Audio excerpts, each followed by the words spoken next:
Hey, in this episode, known for. Sharon Horn-Elstrom here, but you can call me Pajama Grandma. In case you haven't met yet, go and put hashtag pajama in the comments below so I know it's the first time you're being exposed to the Pajama Grandma. Today, the question is, what is the one thing you are known for?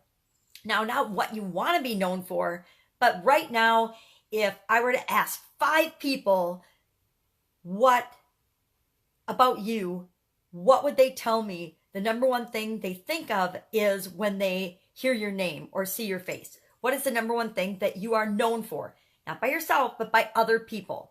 For example, other people know that I can find things. I have this knack and this ability to find lost things. So if I were to ask, or if somebody were to ask 5 people or bring up my name, they'd say, well, what is Sharon known for? What is the Pajama Grandma known for?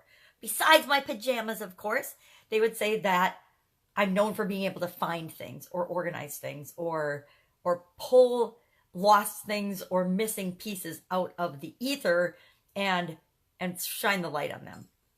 So that's just one example. I'm also known for other things, but that's just one thing that came to mind right now. So in the comments below, write the number one thing that you are known for by other people.